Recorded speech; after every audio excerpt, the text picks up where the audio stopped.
আসসালামু আলাইকুম। আজকে আমি ডকুমেন্ট নিয়ে গেছিলাম ইতালিতে স্বাস্থ্য কার্ড করার জন্য, ডাক্তার হেলথ কার্ড, ডাক্তারি কার্ড।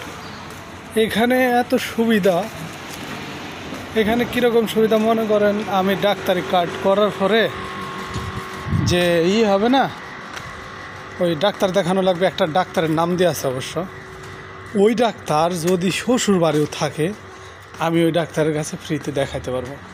আর এমনি বড় ধরনের কোনো অসুখ বিসুখ হলে সেটা বড় হসপিটাল আছে, কিন্তু এটা আমার পার্সোনাল ডাক্তার, আমার না শুধু, এখানে সবারই পার্সোনাল ডাক্তার আছে।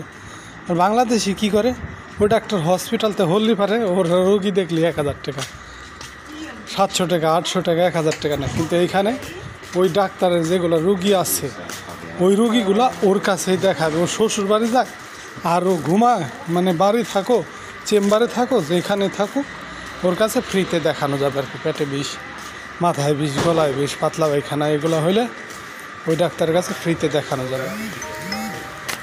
মানে এখানে সুবিধা আছে আর কি, ঝামেলা নেই।